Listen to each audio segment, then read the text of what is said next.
Shalom pendengar yang dikasihi dan mengasihi Tuhan Yesus Kristus. Berjumpa lagi dengan saya Cynthia dalam waktu teduh.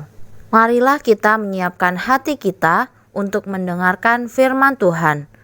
Kiranya hikmat dari Allah Bapa yang memampukan kita untuk mengerti firman dan melakukannya dalam kehidupan sehari-hari kita. Renungan harian hari ini berjudul Kenaikan Kristus. Bacaan Alkitab hari ini diambil dari Ibrani 4 ayat 9 sampai 16. Demikian firman Tuhan. Jadi masih tersedia suatu hari perhentian, hari ketujuh bagi umat Allah. Sebab barang siapa telah masuk ke tempat perhentiannya, ia sendiri telah berhenti dari segala pekerjaannya, sama seperti Allah berhenti dari pekerjaannya. Karena itu, baiklah kita berusaha untuk masuk ke dalam perhentian itu, supaya jangan seorang pun jatuh karena mengikuti contoh ketidaktaatan itu juga. Sebab firman Allah hidup dan kuat dan lebih tajam daripada pedang bermata dua manapun. Ia menusuk amat dalam sampai memisahkan jiwa dan roh, sendi-sendi dan sumsum. Ia sanggup membedakan pertimbangan dan pikiran hati kita.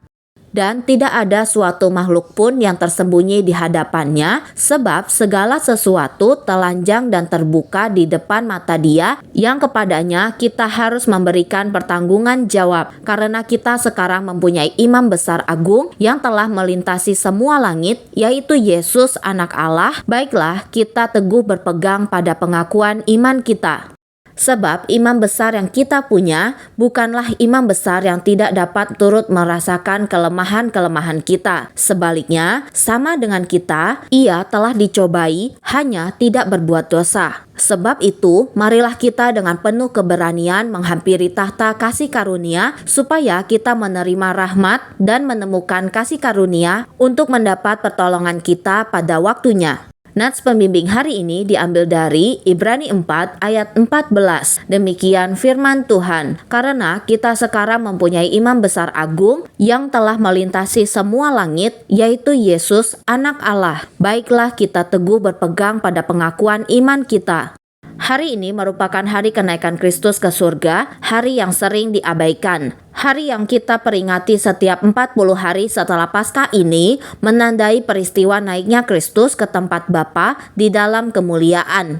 Dalam The International Standard Bible Encyclopedia, W.H. Griffin Thomas menulis, kenaikan Kristus bukan sekadar fakta besar dalam perjanjian baru, tetapi sekaligus menjadi faktor besar dalam kehidupan Kristus dan orang Kristiani. Sedangkan gambaran mengenai Yesus Kristus tidak akan lengkap tanpa menyertakan peristiwa kenaikan beserta semua konsekuensinya. Kemudian, Thomas menyimpulkan arti peristiwa kenaikan itu bagi orang percaya. Kenaikan Kristus menyatakan penebusan yang telah digenapi, Ibrani 8 ayat 1, karya imamat Sang Juru Selamat, Ibrani 4 ayat 14, ketuhanannya atas gereja, Efesus 1 ayat 22, perannya sebagai perantara kita dengan Bapa Surgawi, 1 Timotius 2 ayat 5, turunnya Roh Kudus pada hari Pentakosta, Kisah Para Rasul 2 ayat 33, kehadirannya bersama kita saat ini, Matius 28 ayat 20, serta pengharapan akan kedatangannya kembali ke bumi ini, 1 Tesalonika 4 ayat 16. Pikirkanlah, Yesus tidak hanya mati, tetapi Dia juga bangkit dari kubur, pulang kepada Bapa dan sedang menjadi perantara kita saat ini. Dia akan datang kembali. Semoga hari kenaikan Kristus menjadi suatu momen istimewa bagi kita untuk bersuka cita dan mengucap syukur kepada Allah. Suatu hari, kubur tak sanggup lagi menahan Dia. Suatu hari, batu pun terguling dari pintu makam. Lalu, Dia bangkit, maut pun ditaklukannya. Kini, Dia naik ke surga,